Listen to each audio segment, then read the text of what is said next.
hoy vamos a hablar acerca de sedación con inhalados en UCI, una opción en la escasez. Entonces, pues como ya todos lo sabemos, la sedación es un componente que es muy importante en las unidades de cuidados intensivos y que es requerida por aproximadamente más del 85% de los pacientes que ingresan a estas unidades. Los medicamentos sedantes, pues los utilizamos para muchas cosas,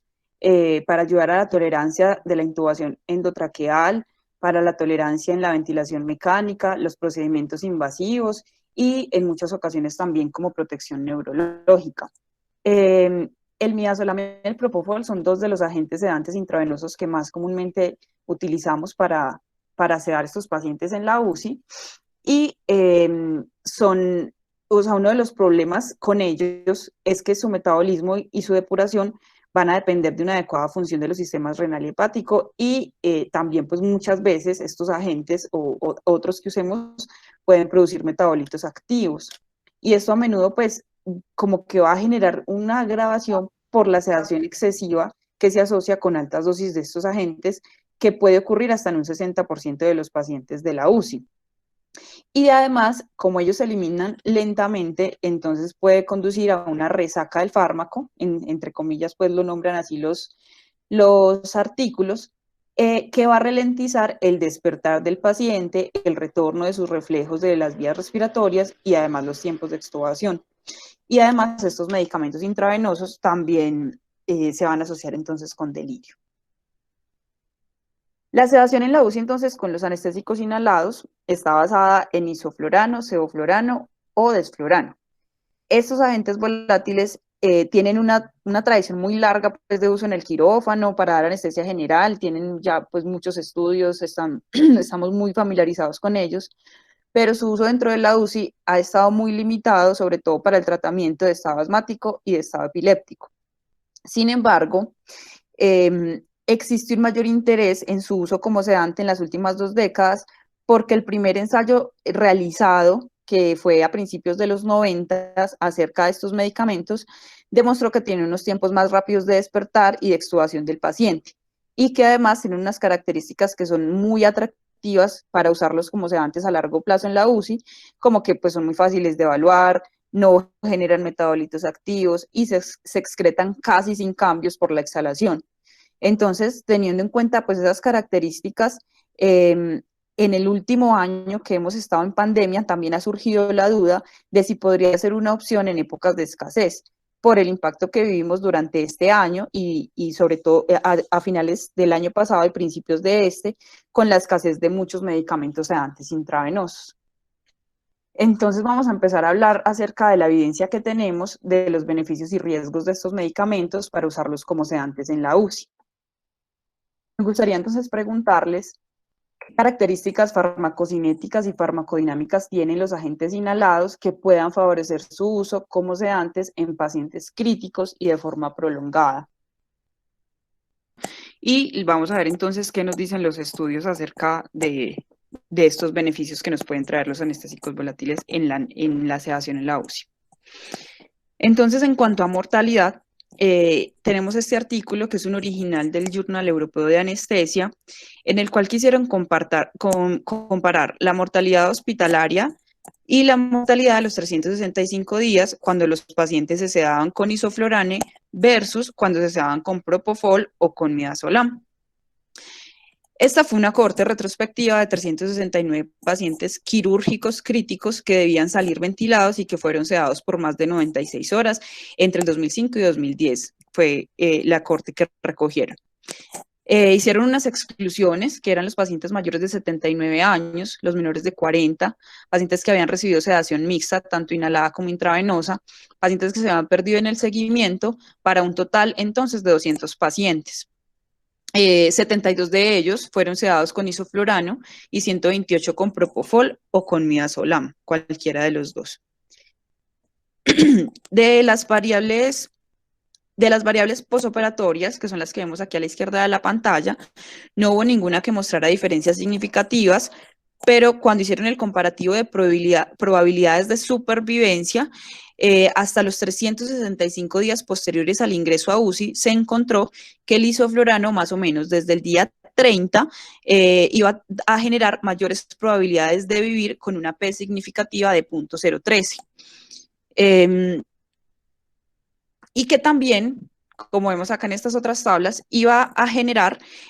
más días libres de ventilación y más días libres de hospitalización en estos pacientes, con unas diferencias estadísticamente significativas para mortalidad intrahospitalaria y a los 365 días. Ellos después lo que hicieron fue ajustar los posibles factores de confusión, pacientes que tenían pues otras enfermedades crónicas que les aumentaban las probabilidades de morir, y en esta tabla 4 hicieron pues ese ajuste, encontraron que les daba un OR de 0.35 y de 0.45 para supervivencia a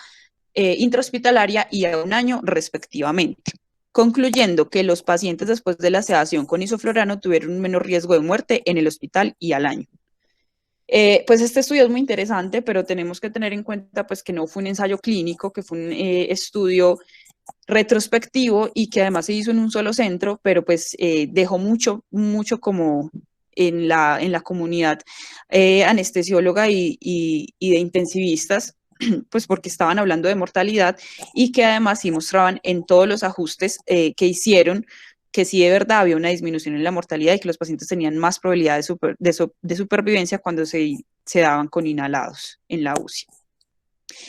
En este otro metaanálisis entonces, que también fue una revisión sistemática de anestesia y analgesia del 2017, evaluaron el efecto de la sedación en cuanto a los tiempos de extubación como desenlace primario y algunos otros secundarios, como los que vemos acá: tiempo para obedecer órdenes verbales, proporción de tiempo en sedación objetivo, generación de náuseas y vómito, mortalidad, duración de la estancia en la UCI y duración de la estancia hospitalaria. Entonces, en el resultado primario era el efecto de la sedación de los tiempos de extubación, y en total entonces recogieron 8 ensayos clínicos aleatorizados con 523 pacientes que compararon los agentes volátiles con los agentes volátiles son isoflorano, desflorano o sevoflorano, cualquiera de los tres, con sedación con midazolam o propofol intravenosos. Entonces, encontraron entonces en todos los estudios que era un factor protector tanto cuando se comparó con midazolam como cuando se comparaba con propofol, el hecho de haberlo sedado con cualquiera de los inhalados, siendo para midazolam una diferencia de medias de 292 minutos y para propofol de 29 minutos, cuando estábamos hablando pues del tiempo de extubación. Y de los resultados secundarios encontraron una diferencia significativa en cuanto al tiempo de duración de la ventilación mecánica, que también favorecía al uso de anestésicos inhalados. Bueno, en esta otra revisión sistemática y metaanálisis, que es de Medicine, publicada en 2017, también quisieron comparar los tiempos de despertar y de extubación para sevoflurane e isoflurane, comparándolos con los anestésicos intravenosos. El objetivo era evaluar si esta sedación volátil se asociaba con mejores resultados en comparación con la sedación intravenosa en los pacientes adultos en UCI. Este fue un estudio más grande, recogió 13 ensayos clínicos aleatorizados con un total de 1.027 pacientes. Entonces, para tiempos de despertar, encontraban que esos estudios que incluían, todos iban a generar un resultado que favorecía el uso de sevoflurano, y para los tiempos de extubación también todos iban a generar un resultado que iba a favorecer a sevoflurano. En cuanto al despertar, la diferencia de medias daba una diferencia más o menos de 80 minutos y en los tiempos de extubación nos iba a dar una diferencia más o menos de 196 minutos, ambas con una P estadísticamente significativa. Entonces, en resumen, ¿qué beneficios podemos tener con los inhalados en la UCI? Tenemos entonces un destete más rápido de la ventilación, un despertar más rápido, un tiempo de extubación más corto, no tolerancias, se pueden usar en falla renal o hepático, no tienen efecto techo, son de fácil monitoreo cuando tenemos analizador de gases, también se han descrito efectos cardiovasculares protectores, como los que nombraba Joana, tienen efecto broncodilatador y antiepiléptico y tienen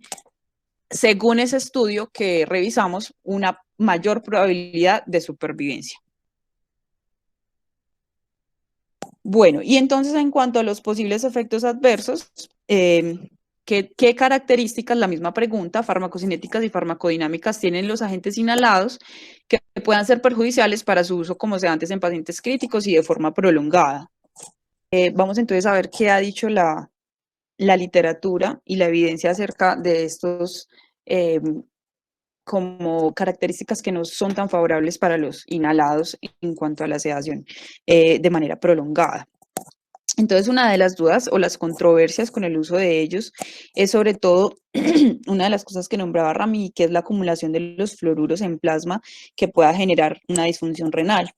Y, por ejemplo, este estudio de Critical Care, que es un estudio viejito del 91, pero es como el primero que salió en cuanto a esta duda y que pues marcó importante, un punto importante desde este punto de vista, evaluó el efecto de la sedación con isoflorano en pacientes en la UCI durante más de 24 horas y lo que querían verificar eran las concentraciones plasmáticas de fluoruro inorgánico y la función renal en pacientes que estaban críticamente enfermos. Este fue un ensayo clínico aleatorizado que incluyó 60 pacientes adultos ingresados a UCI que requerían ventilación mecánica por más de 24 horas y se excluyeron pacientes con patología intracraneal, disfunción hepática o renal grave, que tuvieran una obesidad grave o con pacientes que estuvieran en embarazo. Encontraron que desde el inicio de la sedación, comparando isoflurane con midazolam, sí hubo un aumento significativo de los fluoruros en plasma con el isoflurano, como vemos aquí en la primera gráfica, que es el lineado continuo. Y el discontinuo, que es el de midazolam, pues vimos que no hubo un aumento de los fluoruros y que inclusive después, este fue el inicio de la sedación, en la segunda gráfica es desde el final de la sedación, cuando se suspendió, incluso seguía aumentando hasta 24 horas después esa concentración de fluoruros en plasma en los pacientes que habían sido sedados con isoflurane. Pero lo que no encontraron de diferencias era que ese aumento en los fluoruros generara una alteración en la función renal. Entonces, no habían alteraciones en electrolitos séricos y urinarios, no había alteración en aclaramiento de creatinina ni en la osmolaridad urinaria en ninguno de los dos grupos. Entonces, lo que ellos quisieron, como la conclusión a la que ellos llegaron es que definitivamente sí hay un aumento en la acumulación de fluoruros cuando se sedan los pacientes con medicamentos inhalados, pero no se relacionaba con el deterioro de la función renal. Igual aquí pues también hay que hacer como una aclaración y es que estos pacientes solamente se evaluaron hasta por 24 horas de sedación. Entonces pues no es como lo usual en una UCI, probablemente ellos vayan a requerir muchos más días con el inhalado. En este metaanálisis, que fue uno de los que ya habíamos visto previamente, algunos resultados, encontraron que sí había diferencia en los niveles de creatinina entre el grupo de inhalados y el de intravenosos en el primer día posoperatorio, pero que el tamaño de ese efecto combinado era de 0.05 miligramos por decilitro de creatinina y que era demasiado pequeño para evaluar el efecto, pues para que generara un efecto real sobre la función renal y que pues definitivamente no la iba a alterar. Otra de las grandes inquietudes entonces es el posible empeoramiento de la lesión cerebral en pacientes que están neurocríticos y el uso de los agentes inhalados. Tenemos entonces este artículo, que es un original, que buscó investigar los efectos del isoflurane sobre los parámetros hemodinámicos cerebrales y sistémicos en pacientes con cualquier tipo de accidente cerebrovascular que estaban ventilados y que tuvieran neuromonitorización. Recogieron pacientes entre 2009 y 2011 e incluyeron pacientes que tenían accidente cerebrovascular isquémico, una hemorragia intracerebral, hemorragia subaracnoidea, que estuvieran ventilados y que estuvieran equipados con neuromonitorización multimodal. O sea, definitivamente ellos todos tenían que tener catéter de PICC para poder evaluar pues, los endpoints que querían. Y como exclusión tomaron pacientes que tuvieran alteraciones graves de intercambio de gases pulmonares, crisis de PICC refractaria y que tuvieran antecedentes familiares de hipertermia maligna. Inicialmente, entonces, ¿qué hicieron? Se daron los pacientes con propofol y midazolam y se hizo un puente para dejar con isoflurane y que obtuvieran una MAC de 0.5. Se tomaron medidas de neuroprotección, pues las usuales en una UCI, y se hicieron mediciones de PIC y de presión de perfusión cerebral desde 6 horas previas hasta 12 horas luego del cambio de sedación. Ese fue un estudio pequeño porque después de hacer todas las exclusiones, solamente alcanzaron a recoger, pues en total dieron 19 pacientes y encontraron que entonces, que las caídas en la presión arterial media estaban relacionadas, pues por un efecto obvio fisiológico, se iban a relacionar en las caídas con la presión de perfusión cerebral, como vemos en esta gráfica de la parte de arriba.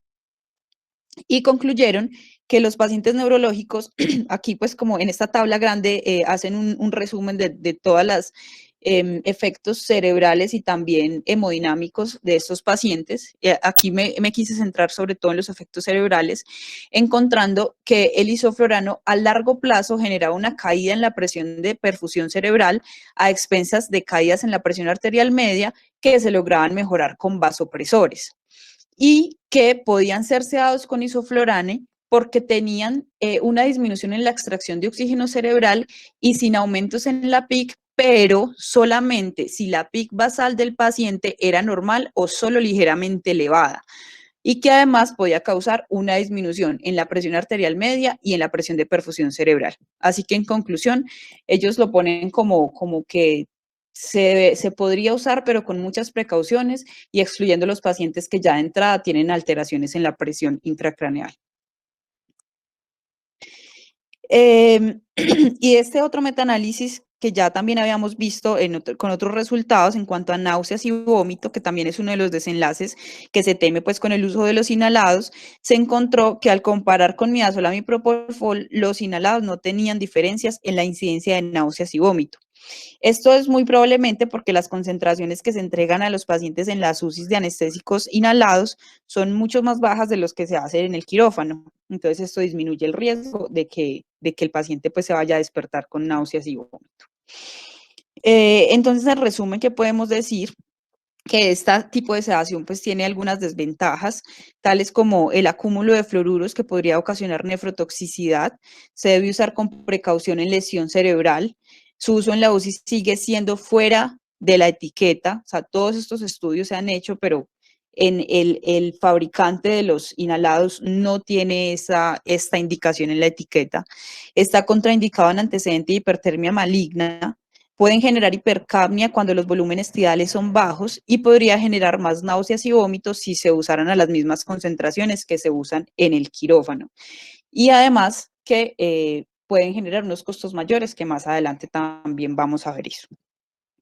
Entonces, después pues de ver estas ventajas y posibles desventajas, uno entonces se pregunta si esto se puede hacer y cómo se puede aplicar en la UCI, sabiendo que, pues, que allí los ventiladores son muy diferentes a las máquinas que usamos en los quirófanos, máquinas de anestesia.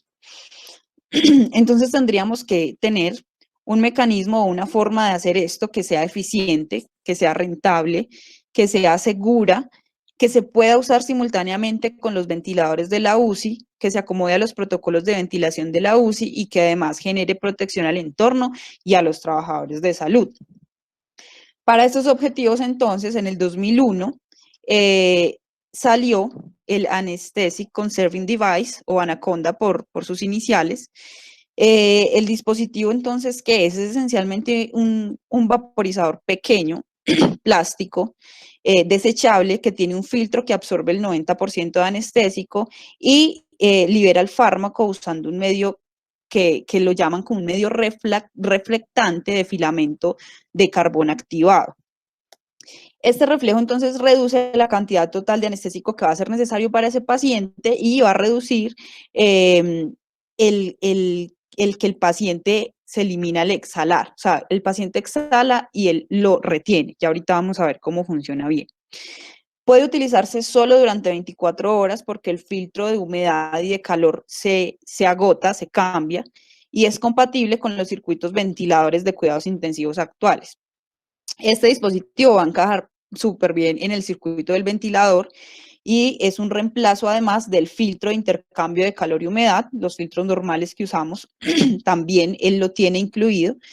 que se va a ajustar entre la pieza en Y y el tubo endotraqueal. Entonces, como cualquier filtro de humedad, él tiene un lado que va hacia el paciente y un lado que va hacia el ventilador, que están separados por un filtro. El filtro, que es este que está aquí en la mitad, que vemos de un color negro y arriba uno de un color blanquito, está compuesto, el de color blanco está compuesto por polipropileno, que lo que tiene es un material antibacteriano para proteger pues, al ventilador de la contaminación, y el de color negrito, que es un filtro de carbono, que es un filtro más grueso, y sirve es para absorber y reflejar los vapores anestésicos. Del lado del paciente, este que vemos aquí de color moradito, hay una varilla evaporadora que es de polipropileno y esa varilla se alimenta con isoflorane o sevoflorane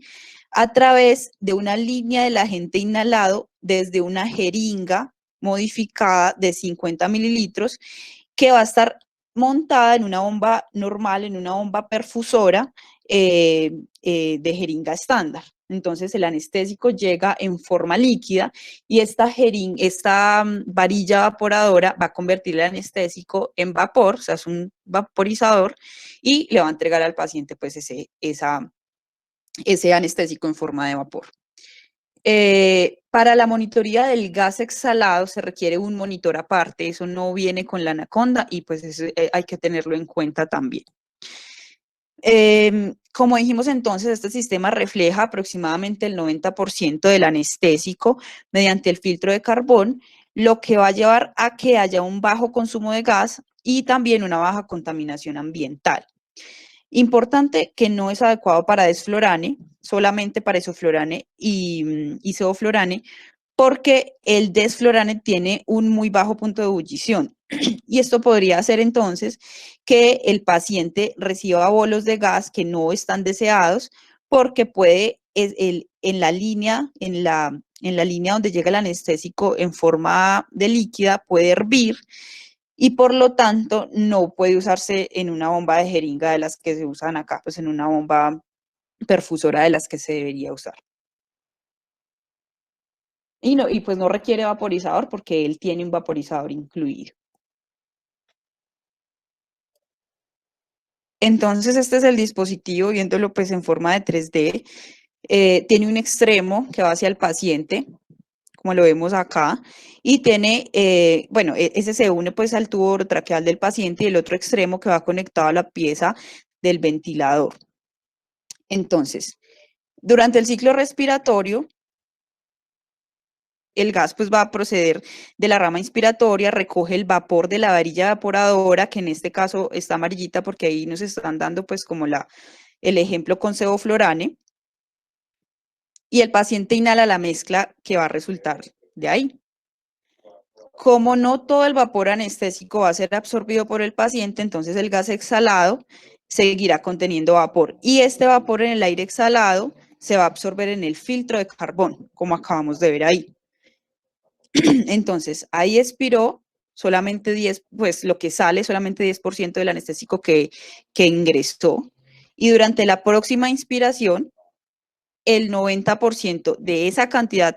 que se absorbió del inhalado se liberará nuevamente, o como ellos lo llaman, como que se va a reflejar hacia el paciente. Esa reflexión tiene una eficacia de aproximadamente el 90% y el 10% restante va a llegar a la extremidad de exhalación, donde debe recogerse en el escape del ventilador para evitar la contaminación ambiental. El Anaconda entonces va a venir en dos volúmenes, un volumen de 100 mililitros y otro de un volumen de 50 mililitros. El de 100 mililitros está recomendado para pacientes que manejen volúmenes ideales entre 350 y 1200 mililitros, y el de 50 va a ser para pacientes que manejen volúmenes entre 200 y 750. Esta gráfica entonces es una comparación de diferentes volúmenes tidales con la reflexión de la Anaconda de los dos diferentes volúmenes, el del 50 y el del 100, a unas concentraciones diferentes de isoflorane. Entonces vemos acá en la parte derecha de la gráfica que el dispositivo de 50 mililitros a cualquier concentración con volúmenes tidales altos ya va a empezar a perder su reflexión adecuada. Mientras que el de 100 pierde su adecuada capacidad de reflexión cuando las concentraciones de isofluranes son muy altas, por encima de 1.2%. ¿Esto qué nos quiere decir entonces? Que para que el dispositivo de 50 mililitros tenga la misma eficacia que el de 100 va a necesitar una velocidad de infusión mayor y no es la idea porque vamos a perder más anestésico. Otro parámetro que midieron para verificar que estos volúmenes tidales fueran adecuados para cada uno de los filtros fue la pérdida de humedad del pulmón. Esta pérdida la miden ellos en miligramos de agua perdida por litro de respiración. Los resultados entonces de las pruebas de ambos dispositivos Anaconda, el de 50 y el de 100, también en diferentes volúmenes corrientes, mostraron que a volúmenes corrientes de 500 y 750, la pérdida de humedad de 100 y de 50 mililitros es muy estable, ¿sí? Como vemos acá en este rango que está separadito. Pero que cuando se pasa por encima de esos volúmenes tidales, o sea, por encima de 750, 800, la anaconda que viene de 50 mililitros ya pierde demasiada humedad de una forma pues casi exponencial. Por eso el volumen tidal máximo aconsejable para el uso de la anaconda de 50 es 750 mililitros. Otra cosa importante es que la forma del dispositivo Anaconda está diseñada para que se reduzca como la turbulencia a través de él y que se distribuya bien el aire por toda la superficie de ese filtro. Ese flujo entonces va a disminuir la diferencia de presiones a través del filtro negrito y minimiza esa resistencia que va a tener importancia porque va a afectar pues el trabajo respiratorio del paciente. Esto entonces es muy importante durante la ventilación, cuando ya queremos el destete del paciente del ventilador y durante la respiración espontánea cuando pues estamos haciendo ese weaning. En esta figura entonces se observa la comparación de resistencias de aire con anaconda de 50, con la anaconda de 100 y con filtros normales de humedad que usamos nosotros para adultos y un filtro pediátrico. Encontraron entonces que existía una resistencia similar entre los dispositivos, como vemos ahí, y si bien el anaconda de 50 impone más resistencia que el de 100, los resultados también indican que el diferencial de presión de ambos dispositivos va a estar muy por debajo del punto de referencia de los filtros de humedad normales, como podemos ver ahí en la gráfica. Entonces, esta es la disposición normal de un dispositivo Anaconda. Va entonces entre el tubo del paciente y la pieza en Y del ventilador y debe ir ligeramente inclinado como hacia el paciente para que no se acumule agua dentro de él. La línea va a tener pues entonces aquí el número 5, que es una línea, el número 3, que es una línea de muestreo de gas, el cual va a ir conectado al módulo de gas donde podemos ver las concentraciones expiradas y la CAM que vamos a manejar. Y la línea de agente sedante, que esa sí es la número 5, se va a conectar a la jeringa que está llena de anestésico, que va a estar conectada a la bomba perfusora. El 7 entonces pues es el ventilador, que debe ir conectado a un recipiente de barrido al puerto de escape de ventilador, que es el que va a contener pues el inhalante que va a quedar sobrante del paciente, el que no alcanza a recoger el dispositivo. Esta pregunta, pues antes de finalizar la parte de la anaconda, ¿cuál es la CAM adecuada para sedación en UCI y cómo titularían el anestésico inhalado para mantenerla en metas? Cuando vamos a iniciar entonces la sedación inhalada, vamos a usar pues con el mini vaporizador Anaconda, usualmente vamos a usar de 2 a 5 mililitros hora de Isorane o de 3 a 8 mililitros hora de sevoflurane, y después de que alcanzamos entonces la sedación que queremos, vamos a ir aumentando de 0.5 a 1 mililitro por hora. Lo vamos a ir titulando hasta que lleguemos pues como al objetivo de sedación ya pues por el motivo que sea que estamos dando a ese paciente. La idea es tener entonces un end-tidal de, de, del, del anestésico que esté correlacionado con una CAM entre 0,2 y 0,5 del anestésico que estemos usando. Pues todo va a depender, como ya lo sabemos, de la edad, de qué enfermedad tenga el paciente, si tiene encefalopatía, de si es un consumidor crónico de drogas ilícitas, si presenta otro consumo de opioides, y pues todo el tiempo ojalá pues debemos estar monitorizando esas concentraciones expiradas finales del anestésico para poder que siempre esté en nuestro objetivo, que es entre 0,2 y 0,5 CAM. Si tenemos problemas de agitación, entonces se le pueden pasar bolos desde la bomba de infusión de 0,5 a 0,5, perdón, de 0,1 a 0,5 mililitros. Y además también lo podemos pues ajustar con bolo de opioide que esté recibiendo el paciente, o si está recibiendo algún otro anestésico intravenoso, o sedante intravenoso, también se le puede pasar bolo de este. Y cuando estamos ya en el weaning y estamos intentando extubar al paciente, entonces, lo primero pues es dejar al paciente en ventilación espontánea, si está bien tolerado, con el mini vaporizador, mientras estamos dando mientras estamos haciendo ese cambio pues para que el paciente inicie su respiración espontánea. Hay que optimizar entonces para manejo de delirium, para manejo de dolor, y se puede ir disminuyendo entonces de a poco también las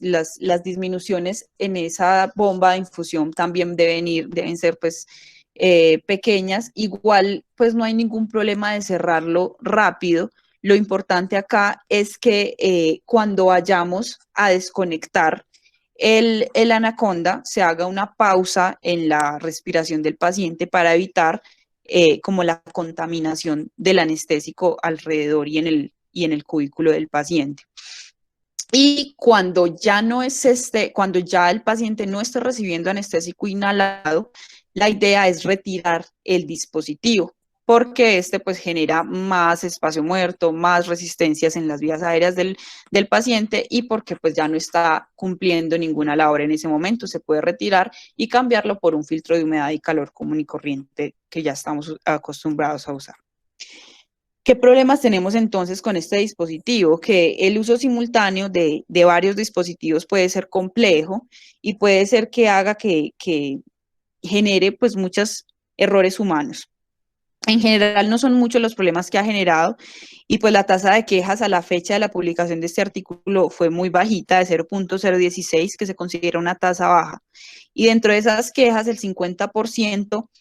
ha sido que porque la línea de la gente se agrieta o tiene fugas. Y esto fue el resultado de que había una inadecuada conexión en la línea del dispositivo, y que además existía pues como una tendencia de las enfermeras a doblar las líneas para detener los flujos temporalmente cuando lo requerían. Entonces el fabricante pues explica y dice que eso no se debe hacer, que no se deben doblar esas líneas, y explican pues muy bien que la conexión debe estar perfectamente adosada a la bomba de infusión.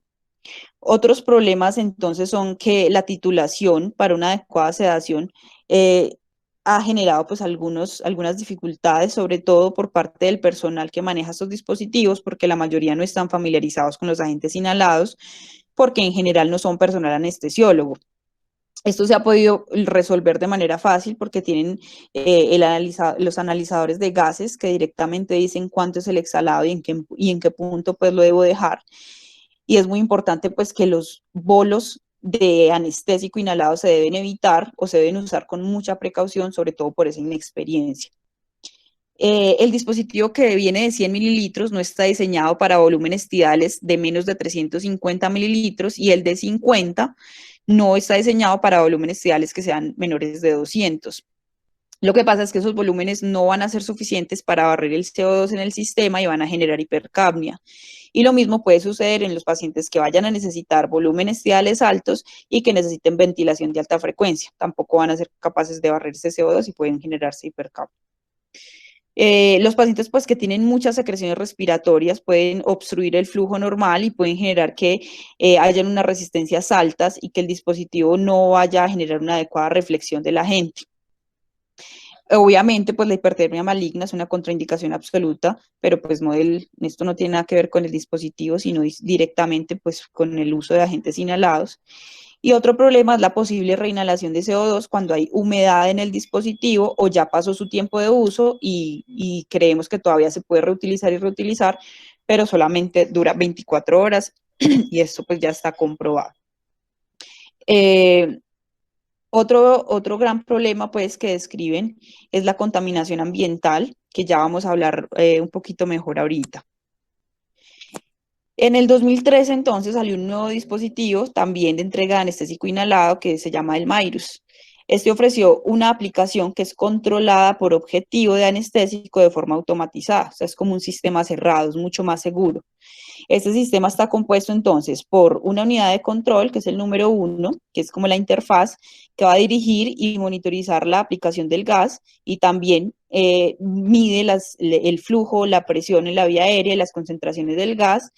Y tiene un reflector de carbón muy parecido al de la Anaconda, que es el número 3 que vemos allí, que tiene un filtro que ellos lo llaman el intercambiador Mirus. Y al igual que la Anaconda, el intercambiador se va a colocar entre el tubo traqueal del paciente y la pieza en Y del ventilador.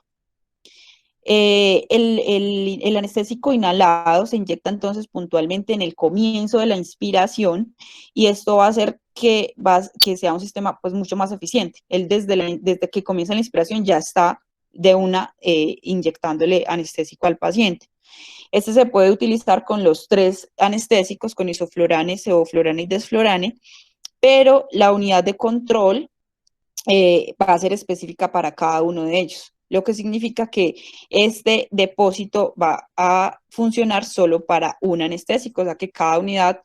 debe acostumbrarse o va a tener solamente uno de ellos, porque como vemos este pues viene de color amarillo, es específicamente para sevoflurane, hay otros que vienen específicamente para desflurane o para isoflurane.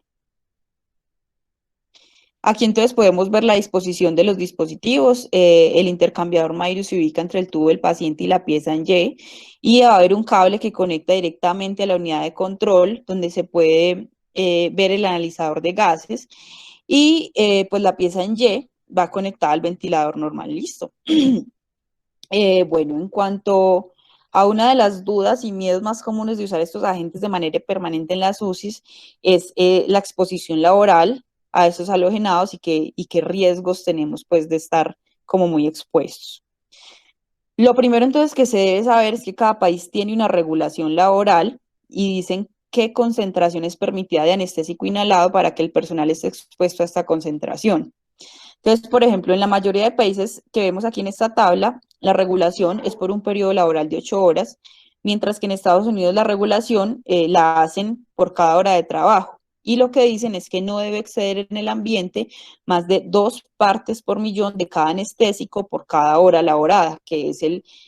la unidad de concentración de anestésico que manejan para este tipo de agentes inhalados. Entonces, para mantener un control y que esa concentración se mantenga por debajo del nivel máximo, hay varios métodos. Entonces, como por ejemplo los dispositivos de barrido y los sistemas de extracción de gas que sean adecuados, como los que vemos acá, que este ya es el sistema de extracción de gas que usan pues como los hospitales la mayoría de veces que tienen ya que es como un control central. Pero entonces, ¿qué tan eficientes son?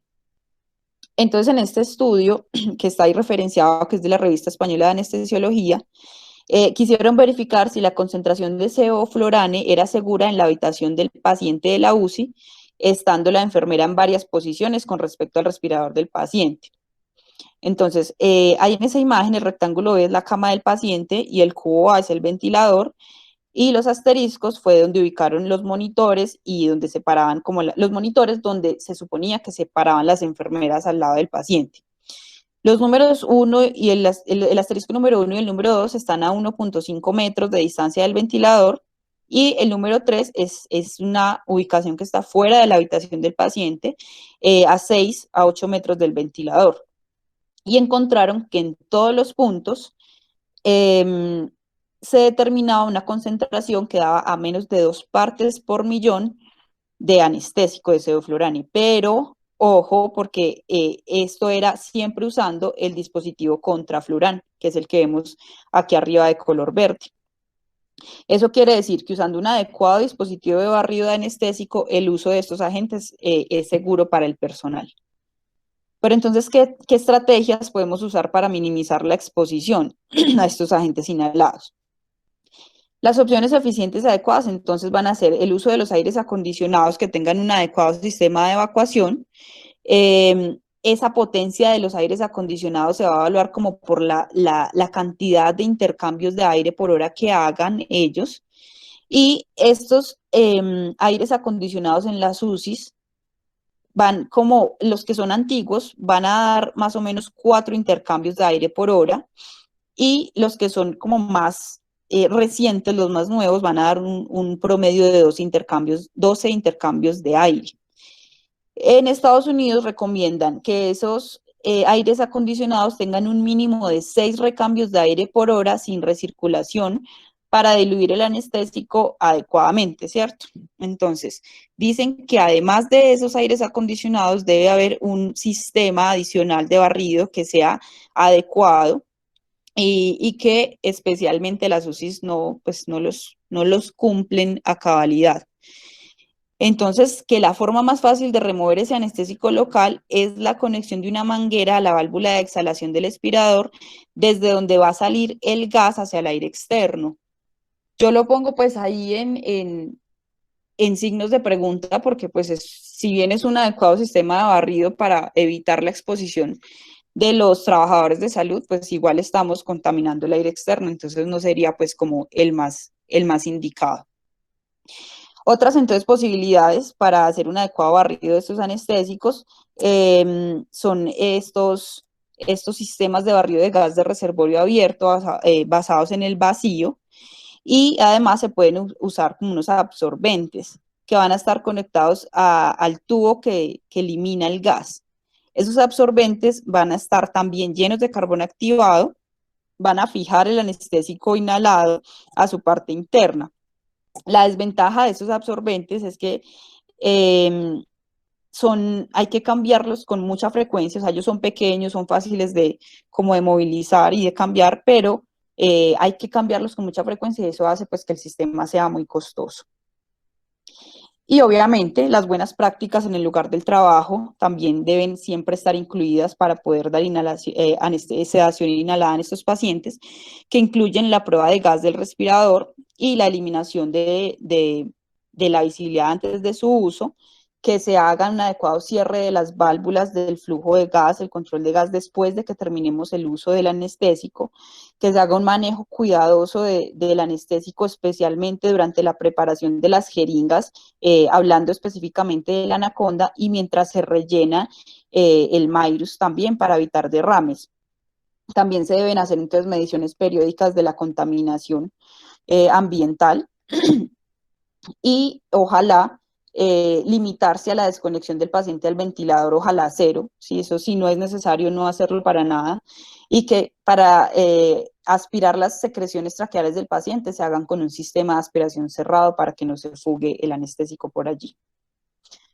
Y una de las preguntas pues que nos hacemos todos es, bueno, si tienen como tantas ventajas y es tan fácil de manejar, ¿qué costos tiene esto? Esta fue un póster que se publicó en el eSport del 2018 en Barcelona, en España, en donde compararon los costos de sedación por día en pacientes que se sedaban con propofol y midazolam y pacientes que se les exponía a la tecnología Anaconda, encontrando que el total de costos por día por paciente con propofol y midazolam era un aproximado de 20.96 libras, mientras que con la tecnología de Anaconda era aproximadamente de 100 libras. Ellos pues encontraron esas diferencias tan abismales en los precios, pero concluyeron que era muy costoso, pero que era un costo para salvar vidas, sobre todo por ese primer estudio que vimos al principio de la charla que mostraba que había una mayor probabilidad de supervivencia. Entonces, por eso las conclusiones que ellos dicen es que usando el dispositivo Anaconda se reduce la mortalidad, que es la primera conclusión que dan, pero que estas reducciones en mortalidad están asociadas con un incremento de los costos por paciente de aproximadamente 1.600 libras y que el total de costos por muerte evitada es de 7.943 libras. De esa manera, pues ellos como que lo justifican y dicen pues que sí vale la pena usarlo. Entonces, como conclusiones podemos decir que aunque se conoce su beneficio y su utilización en cuanto a los agentes inhalados en sedación en UCI, su utilización es sorprendentemente limitada. Aún existe mucha incertidumbre en el personal acerca de su riesgo. Está demostrado que es seguro y eficiente, tiene limitaciones que son muy precisas y que son fáciles de manejar, tiene costos mayores que se deben considerar a la hora de decidir empezar a hacer este tipo de sedaciones masivas. Es una excelente opción en la escasez. Se debe hacer capacitación a empleados para evitar que la contaminación sea mayor y la seguridad para los empleados depende de los sistemas de barrido de gas y también de las buenas prácticas en el lugar de trabajo.